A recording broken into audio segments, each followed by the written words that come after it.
നമസ്കാരം, അമൃതാണ്. ദ ഒഡീസി കണ്ടു. ക്രിസ്റ്റഫർ നോളൻസ് ഒഡീസി എന്ന് പറയണം.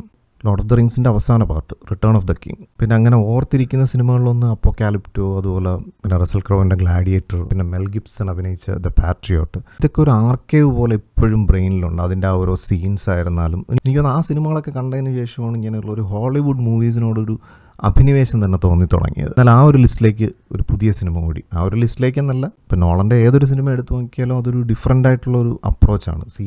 ഈ സിനിമയുടെ ഏറ്റവും വലിയൊരു ടെക്നിക്കൽ ബ്രില്യൻസ് എന്ന് പറയുന്നത് ഈ ഒരു ചാപ്റ്റർ എടുത്തിട്ട് അത് നോളനാണ് ഇതിനെ വീണ്ടും എഴുതിയിരിക്കുന്നത്. അത് സിനിമാറ്റിക്കായിട്ട് എഴുതിയിരിക്കുന്ന അത്രയും ക്രിസ്റ്റഫർ നോളൻ തന്നെയാണ്. അപ്പോൾ അതുകൊണ്ട് തന്നെ അദ്ദേഹത്തിൻ്റെ മനസ്സിലുള്ള ആ ഒരു ദ ഒഡീസി എന്ന് പറയുന്നത് കംപ്ലീറ്റ് ആയിട്ട് നമ്മളിലേക്ക് കമ്മ്യൂണിക്കേറ്റ് ആവും. അത് ഇനി ഒഡീസി എന്നുള്ള ഏതൊരു ഇപ്പോൾ ഓപ്പൺഹൈമർ ആയിരുന്നാലും ഇങ്ങനെ ഷോക്കിംഗ് ആയിട്ട് കണ്ട ഒരു മൂവിയാണ്. അതായത് ഒരു ന്യൂക്ലിയർ എക്സ്പ്ലോഷൻ CGI വെച്ചൊക്കെ നല്ല ഗംഭീരമായിട്ട് ചെയ്യാൻ പറ്റുന്ന സമയത്ത് ആ ഒരു ഒറിജിനാലിറ്റി, ആ ഒരു ട്രൂ സിനിമാറ്റിക് എക്സ്പീരിയൻസ് കിട്ടാൻ വേണ്ടിയിട്ട് ആളത് റീക്രിയേറ്റ് ചെയ്ത് എക്സ്പ്ലോഷൻ തന്നെ നടത്തിയത് ക്യാപ്ചർ ചെയ്ത് തിയേറ്ററിൽ കാണിച്ച ഒരാളാണ്. അപ്പോൾ അതുകൊണ്ട് തന്നെ ഈ സിനിമയ്ക്കകത്തും പറയാനുള്ളത് CG ഉണ്ട്, ഇല്ല എന്നുള്ള CG ആ വേണ്ടുന്ന പാർട്ടിൽ മാത്രം CG ഉണ്ട്.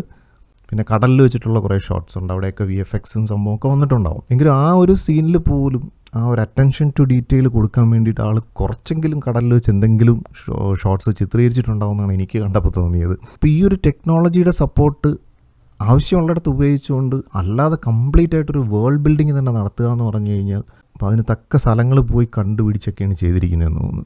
എന്തായാലും on and only the best cinematic experience ആണ്. ഇപ്പോൾ ഞാനിത് പറയുമ്പോഴത്തേക്ക് അങ്ങനെ തള്ളി മറിക്കുന്നതെന്ന് നിങ്ങൾക്ക് തോന്നണ്ട. അത് യൂഷ്വൽ ഹോളിവുഡ് സിനിമാസിൽ കാണുന്ന ടൈപ്പ് ഓഫ് സ്റ്റോറി ടെല്ലിംഗ് അല്ല. അതായത് ഫൈറ്റ് സീക്വൻസുകളൊക്കെ ഭയങ്കര ഒരു ഓവർ ദ ടോപ്പ് പരിപാടികളൊന്നും അല്ല പിടിച്ചിരിക്കുന്നത്. വളരെ ലൈവ്ലി ആയിട്ട് ഒരു ഹാൻഡ് ടു ഹാൻഡ് കോമ്പാറ്റ് ആയിരുന്നാലും എല്ലാം നല്ല ഗംഭീരമായിട്ടാണ് ചെയ്തിരിക്കുന്നത്. ഗ്രീക്ക് മിത്തോളജി, അതിനകത്തുള്ള ഗോഡ് ആൻഡ് ഗോഡസസ്, അതുപോലെ മോഡേൺ മെഡിസിൻ്റെ അനാട്ടമിയിൽ പണ്ട് കാലത്ത് ഗ്രീക്കും ലാറ്റിനും പഠിക്കണമായിരുന്നു. എന്നാൽ മാത്രമേ നമുക്ക് ഈ ഓരോരോ ബോൺസിനെയും കൃത്യമായിട്ട് മനസ്സിലാക്കാൻ പറ്റത്തുള്ളൂ. ഇപ്പോൾ ഇവിടെയുള്ള അറ്റ്ലസ് എന്ന് പറയുന്നൊരു ബോൺ എടുത്തു കഴിഞ്ഞാൽ അതൊരു ഗ്രീക്ക് ദേവൻ്റെ പേരാണ്. അതായത് നമ്മുടെ സ്കള്ളിനെ താങ്ങി നിർത്തിയിരിക്കുന്ന ബോണാണ് അറ്റ്ലസ് ബോൺ. അപ്പോൾ അങ്ങനെയൊക്കെ ഒരു അനാട്ടമി നമ്മുടെ മനസ്സിൽ കൃത്യമായിട്ട് ഇരിക്കാൻ വേണ്ടിയിട്ടൊരു ഷോർട്ട് കട്ടായിട്ട് അങ്ങനെ പേര് കൊടുത്തിരുന്നതാണോ എന്ന് അറിയത്തില്ല. എന്നാലും നമ്മുടെ അനാട്ടമിയും ഗ്രീക്ക് മിത്തോളജിയായിട്ട് ഒത്തിരി കണക്ട് ഉണ്ട്. അപ്പോൾ അതുകൊണ്ട് തന്നെ ഞാനിത് ഭയങ്കര എക്സൈറ്റഡ് ആയിട്ടാണ് ഇതൊക്കെ പഠിക്കുന്ന സമയത്ത് പഠിച്ചിട്ടുള്ളത്. പിന്നെ എൻ്റെ അമ്മയ്ക്ക് ഭയങ്കര ക്രൈസായിരുന്നു ഈ ഒരു ഗ്രീക്ക് മിത്തോളജി.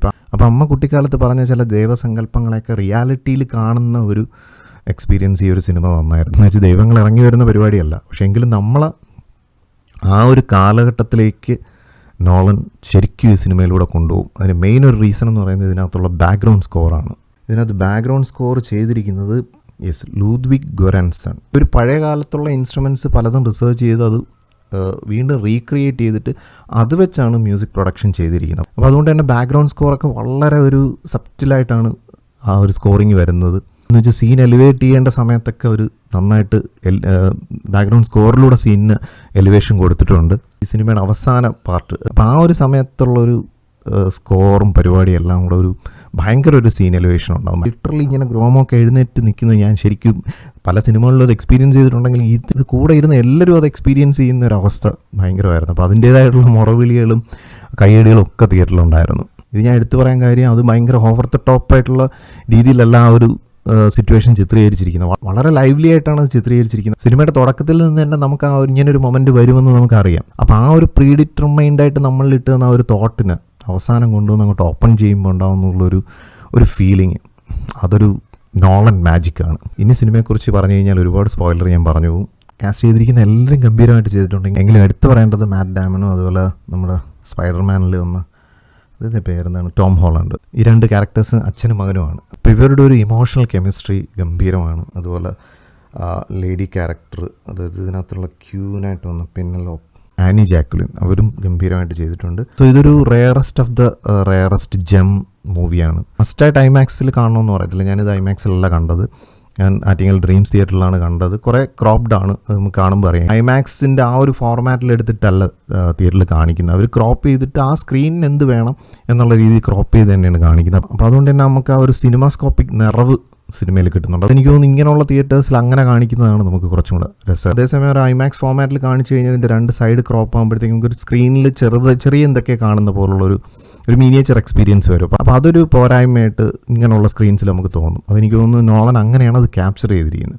ഇങ്ങനെയുള്ള സ്ക്രീൻസിനും കൂടെ കിട്ടത്തക്ക രീതിയിലാണ് അത് സെൻറ്റേർഡ് ആയിട്ടാണ് ഇതിനകത്തുള്ള കംപ്ലീറ്റ് സീൻസ് സെറ്റ് ചെയ്തിരിക്കുന്നത്. പിന്നെ കുറച്ച് ക്രോപ്ഡ് ആയി പോയെന്ന് വെച്ചാൽ ആ ഒരു വിഷ്വൽ എക്സ്പീരിയൻസിന് ഒട്ടും ബാധിക്കാത്ത രീതിയിലാണ് ആൾ ചിത്രീകരിച്ചിരിക്കുന്നത്. പിന്നെ എടുത്തു പറയേണ്ടത് സൗണ്ട്. എനിക്ക് ട്രിവാൻഡ്രം PVRൽ എനിക്ക് അവിടുത്തെ സൗണ്ടിങ് അത്ര ഒരു പ്രോപ്പറായിട്ട് തോന്നിയിട്ടില്ല. അപ്പോൾ ആ ഒരു സാധനം തിയേറ്ററിൽ നല്ല ഗംഭീരമായിട്ട് കിട്ടിയിട്ടുണ്ട്. കാരണം ഡ്രീംസിലെ ഓഡിയോ സിസ്റ്റം നല്ല രസമാണ്. ഒന്ന് നല്ല സൗണ്ട് പ്രൂഫ്ഡ് ആയിട്ടുള്ള തിയേറ്ററാണ്. സോ അങ്ങനെയുള്ള നല്ല സൗണ്ട് പ്രൂഫ്ഡ് ആയിട്ടുള്ള അറ്റ്മോസ് ഇൻസ്റ്റാൾ ചെയ്തിരിക്കുന്ന തിയേറ്ററിൽ നിന്ന് തന്നെ ഈ സിനിമ കാണാൻ ശ്രമിക്കുക. അത് ഞാൻ എടുത്തു പറയുന്നത് സാധാരണ നമ്മൾ കാണുന്ന ഹോളിവുഡ് മൂവീസിൻ്റെ ഒരു ചിത്രീകരണം പോലെയല്ല. ഇതൊരു നോളൻസ് അപ്രോച്ചാണ്. വളരെ ക്ലാസിക് അപ്പീലോട് കൂടിയാണ് സിനിമയെ പുള്ളി അപ്രോച്ച് ചെയ്തിരിക്കുന്നത്. ഇത്രയും ഇമ്മേഴ്സീവായിട്ടൊരു സിനിമ എക്സ്പീരിയൻസ് ചെയ്തിട്ട് കുറേ നാളുകളായെന്ന് തന്നെ പറയാം. സോ ഒന്നാം തീയതിയായിട്ട് അതിൻ്റെ ഒരു ഹാപ്പിനെസ്സും ഉണ്ട്. അതുകൊണ്ട് തന്നെ ഔട്ട് ഓഫ് 10ൽ 100 കൊടുക്കാൻ പറ്റുമെങ്കിൽ ഞാൻ കൊടുക്കും. Out of 10. ഇപ്പോൾ എന്തായാലും മറ്റൊരു സിനിമ വിശേഷമായിട്ടോ അല്ലെങ്കിൽ ഒരു ബ്ലിസ്ഫുൾ സ്റ്റോറി ആയിട്ടോ വീണ്ടും കാണാം. Thank you for watching and thank you for supporting.